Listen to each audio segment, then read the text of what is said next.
صالون حلاقه قرب طريق اللي هو رايح الاتوبيس. فقال انا هقدم لكم شاب صغير اول مره يقول قصيده، وفعلا قلت قصيده المطبعه وانفجرت القهوه بالتصفيق، وكانت قصيده جيده الحقيقه. دي القصيده اللي رجعت فازت بعد كده. انما انا رايح البيت تتبعتني ارجل اللي هو المخبر. كان زمان في اي ندوه ادبيه زي دي تلاقي الراجل قاعد هنا، لازم كنا بنعقد الندوه دي فوق. فكان الراجل بيت قاعد، حتى كان عبيط كده يجي يقول لك ايه هو النهارده، هو الراجل ده مش فلان ده حسين، هو ده مش صار ده حسين عبد العزيز ده الى اخره، عشان ياخد. طب وهم قالوا ايه؟ طبعا كان بيكتب اي تقرير لازم يسلم تقرير يومي على فكره. المهم 69 كان اول قصيده. بعد كده الواحد كتب 73 عملنا الخروج من معطف الأرض وقلنا احنا بنقدم أدب جديد، وكان البيان اللي كتبناه كأدباء احنا بنقدم أدب جديد، وأدب جديد يلتزم ان احنا نقعد مع بعض ونتكلم. كنا كل يوم نقرا كتاب كل يوم، واتذكر كان النور يطلع مثلا مره كل مثلا 6-7 شهور ما في مشكله. فمره كنا بالصدفه عند بيت محمد الزكي، فالنور قطع وكنا بنقرا مسرحيه لواحد اسمه يونسكو، يعني الراجل ده كاتب طليعي في مسرح الابسورد او العبث. فكل واحد شال الكرسي بتاعه، كان الزكي له بيوت كتير يعني. فخدنا الكراسي بتاعنا ورحنا البيت ثاني، واحنا في السكه عند مدرسه الحزاوي وقفنا راجل عسكري قال لي انت، قلنا له الوضع كده. الراجل مش مصدق، قال لي يعني رايحين تعملوا ايه؟ قلنا نقرا كتاب. المكان في ايدنا الكتاب، الراجل ما استوعبش الموقف لغايه لما خدنا ورحنا المكان الثاني اللي هو في السكه. دي البدايه. 1974 حصل الخروج، انما قبلها في 73 حصل الحرب. لم يدخل حرب اكتوبر. 74 بعدها بسنه دخلت في منطقه اسمها صهيبي منطقه الاسوار. كانت هي دي المنطقه اللي اتعجبت فيها اللواء اللي انا دخلته بعد كده، اللي هو اللواء 16 مشاة. وانا عاصرت الناس اللي هم ما تستكلوش ان كانوا مصاب عمليات الحرب، وكنت اسمع همامات الجنود بالليل في الدنيا ضوء الى اخره. فالفتره دي او ذكريات الحرب فضلت معايا. ولكن اول مره مصر تعلن عن مسابقه كان اسمها حاجه اسمها منظمه الشباب مع مجله صباح الخير. فكتبت قصيده قصه بعيدا بقى عن الشعر، في الباقي كان مصيبه. طلعت القصه دي الاولى على مصر، فهنا الزملاء قالوا لا ده هو بالصدفه. السنه اللي بعدها مصطفى العيدي كان لما راح الجيش، وهو اول اجازه ميدانيه من الحرب كان عبر من الانساق الاولى. فقلت له احنا عايزين نعمل معرض غنائم صغير، كنت انا مدرس عمل. قال لي طب انا اجيب لك معايا خوذه جند اسرائيل. فجاب لي الخوذه وعملنا المعرض. في اخر يوم اختفت الخوذه. فمصطفى قلت له الوضع كذا كذا، وقال لي كيف يحارب الجندي بالخوذه. فضل العنوان ده كيف يحارب الجندي بالخوذه يرتطم في ذهني، يرتطم الى ان روحت. جبت اهم قصيده انا اعتقد او قصه اللي كان كيف يحارب الجندي بالخوذه. السنه التاليه كان 75 نشرت وطلعت الاولى على مصر وهكذا. بعدها السنه اللي بعدها 76 ايضا، وكانت المسابقه بتقدم لها كام 300 او 400 كاس. فرغم ذلك لم انتبه انني ثابت. وكل ده شعر كمان فين حتى الوقت في ناس بتعتقد كده. في الجيش اتعلمت حاجات كتير جدا، التقشف، حياه الزوج. ولكن وجدت في المعاناه دي شيء بهيج، ان كل تفصيله صغيره زي التسحيب، زي حلق الشعر، زي اكل الطعام في اروانات، ان الكلاب لما تجوع تهجم علينا، حاجات غريبه. الخلافه كان في معانا وصف صعيدي اسمه فزاع، فكان يجيب هو كان الصور اللي هو منوفي اللي متطوع يعني، يقعد يقدره ويخليه يعمل تمرين 4 استعد و9 حاجات غريبه جدا. فكان يعمل ايه بقى؟ فكان يقول والله هطلعه على عينين النمل. كان النمل مش زي ده، النمل بيسموه حرام الحله. يجيبه ويحطه في ازازه، ويجيب رمل سخن ويحطه ويقعد يعذب، يقعد يتفرج بقى ازاي النمل ده بيتعذب. فده برضه من الحاجات اللي الواحد شاف حاجات غريبه جدا، ان الواحد ازاي واحد يتسلط عليه عسكري وهو يقوم يتسلط على النمل الى اخره. كل ده سجلته بعد 29 سنه في كتاب او مجموعه كمالي اللي هو كتب عنها واحد وكاله انباء رويتر اسمه جورج بحا من بيروت، بيقول ان دي الصحيه العسكريه في سوق انساني. كتب عليها الدكتور محمد ابراهيم طه برضه مقال مهم اللي هي تجربه الحرب. انما كتبتها امتى؟ كتبتها بعد 29 سنه من خروجي من الجيش. الدخول في عالم السياسه كنا بعيد عن عالم السياسه، ولكن 1979 اعلنت اول او قبلها السنه مش فاكر اول انتخابات فيها منابر او فيها يعني حاجه زي كده. فاحنا انا كان مع المسؤولين واحد كاتب مخرج اسمه احمد عجيبه، دخلنا مشينا مع واحد يعني كنا بنأيد علي زهران في العمال، وكان في حاجه اسمها تاسس محمد عبد السلام الزيات. فلما طلع محمد عبد السلام الزيات ابعدنا من التدريس لمده سنه. دي من ضمن الحاجات الواحد اللي تعلمها ان السياسه خطر، ولكن اظل دائما يعني لا دائما دفع الثمن. الخروج من المدرسه مثل لي برضه مشكله، لان انا كنت يعني بحب المدرسه جدا وبشتغل في الفن. كان ليا فكره ان الفن عباره عن لعبه يعني بمعنى ايه؟ مش لعبه. وده اتاكد ليه لما عملت بعدها ب20 سنه من الكتابه، لما قابلت سعد يوسف الشاعر الراقي المعروف، يقول لي ان لما بيقول لي بقى وانا بعمل معاه الحوار، يقول لي ان الفن او الكتابه لعبه بمعنى قانون الاحتمالات وقانون المرح، وان يبقى وانت بتكتب لابد ان تكون مستمتع بما تكتب، وان تشعر طول الوقت ان لديك امكانيه ان تكتب وان تخرج من مكان اخر. البهجه الكتابه عمليه دهشه ومغامره. وانت بتكتب لو لقيت القلم توقف او ضيعت وقت طويل يبقى انت في السكه خطا، عليك ان تنحيه. لابد القصه الحقيقيه او القصيده، وجاي لكل ده ينفع في جميع الكتابات، تجد ان القلم يصلحها، بمعنى ان هناك صله قويه جدا بين العقل وبين اليد، واليد تكاد تكون تسبق العقل. في عمليه كده ماليش قادر افسرها. الكتابه الحقيقيه هي دي. الكتابه المتعصره اللي انت بتبذل جهد وتنتع من قلبك لا تصل الى القلم مطلقا. وانا شايف ان انا انتمي الى الكتابه الواقعيه، واعتبر الكتابه الواقعيه شيء اساسي في حياتي، بالرغم ان انا مرات زي قبلات مميته دخلت منطقه كده تجريبيه، انما عودت تاني الى الكتابه الواقعيه. انا شايف انني اتعلم كل يوم، واقول لكم حاجه غريبه قوي، ساعات يفوت عليا 5-6 ايام لازم كل يوم اكتب، لازم اي حاجه، اما مقال، اما قصيده، اما قصه، اما خلاص الى اخره، لازم اكتب. الكتابه دي شيء اساسي. ساعات يفوت 3-4 ايام اسعد جدا. فاختراع يعني اكتشفت حاجه، ان انا ممكن انزل اشتري حاجه وانا اتكلم البياع يتخلق فكره، ولكن لا تكون في معظم شغلي. على فكره ممكن يكون مختلف عن حد ثاني، لا يكون عندي فكره مصدقه عما ساكتب عن الموضوع، انما في حاله. انما وانا بكتب ابقى عارف شخصيه فلفل الولد اللي بيشتغل في محل الاحذيه الصندل الاحمر، ابقى مكون صوره شخصيه له.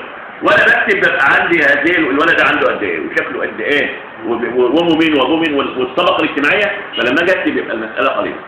عملت وانا عندي 5 سنين في محل الاحذيه، وفضلت فتره طويله 10 سنين، ولكن المجموعه الاولى عن الصندل الاحمر اللي هي من اهم قصص زي الناس ما تشوف اتعملت بعدها ب40 سنه. يعني المهم ان الكتابه تكون دائما عمليه لاحقه للحياه. هذه واحده.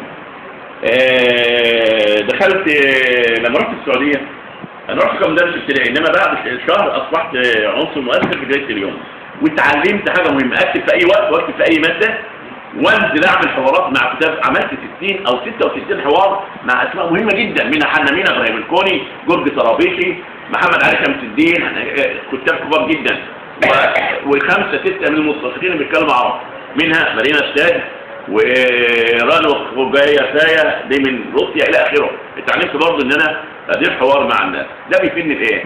ان كنت دايما اسالهم المعنى الفني، ما يحدث داخل غرفه الكتابه المغلقه اللي ما حدش يعرفها. والسؤال ده كنت دايما اجتزئه واخليه لنفسي في سياق الشغل. طيب. الدكتوره العراقيه برضه. نعم؟ الدكتوره العراقيه. سامع. الدكتوره العراقيه. عملت 10 سنين في الصحافه، من 5 هناك و5 مراسل. استفدت من فكره ان تكتب في اي وقت. طيب. النقد جزء هامشي، انا بعتبره في فراغ نقدي في بعض المحافظات، زي دمياط، زي ممكن تجدها في القاهره، تجد في نقاط كتير، في اسكندريه، في المدن الضيقه او الصغيره. على الكاتب من وقت للتاني يدرب نفسه انه يمرن نفسه على الكتابه النقديه. ولا اهم كتاباتي كانت جت بالصدفه، يعني في تجربه مهمه جدا، انا اعتقد انها من مهمه، بدليل ان ده عمل الهونين لما جمعت الكتابات المهمه عن جوزها اللي هو امل دنقل، ضمن النيل في شعر امل دنقل، وانتشر في ابداع.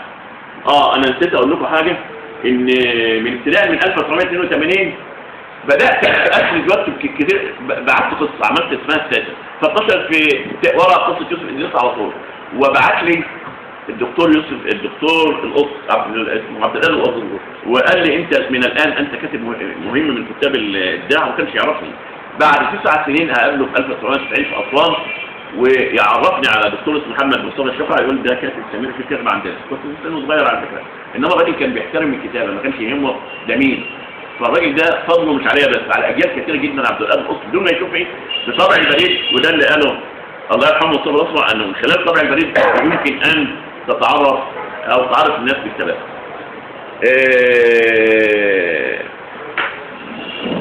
فضلت الى 2000 الى 1900 مش عارف النت كان 2001 يمكن اكتب القصه قصيره على الاستحياء، الى ان ماتت بنت خالتي مشيره، هي ما اسمهاش مشيره اسمها سميره. فقمت راجع البيت وانا كنت زعلان جدا لان هي كانت يعني كنا بنذاكر مع بعض ومع ابن خالي الدكتور سمير الشيخ، فكتبت قصه مشيره نشرتها في الفيسبوك، ويمكن تبقى عرفتنا عن طريق القصه دي. ففوجئت بكم هائل من الناس يعجبهم هذه القصه. قدرت انرجس بعدها تمر حنه. المهم وجدت ان اصداء النص القصصي لما تنشره في الفيسبوك، ما كانش فيسبوك زمان، كان اسمه المنتديات لان الفيسبوك ما كانش موجود. وجدت اصداء كويس جدا، لدرجه ان لما قابلنا واحد وانا بعمل معاه حوار قال لي انت كنت قص من البدايه. واشار الى مناسبه ان احنا سنه 1884 اول مؤتمر ادباء الشبان في المنيا، قلت قصيده من ديوان الاول الخيول اللي عمل غلاف محمد عبد الصديق العزيز، وقلت اسمها النول. فسمير دكتور سمير سرحان قال له دي مش ده اللي قال لي الكلام ده، قال له محمد العيسى الله يرحمه، قال له ده مش شاعر، ده خاص مهم جدا.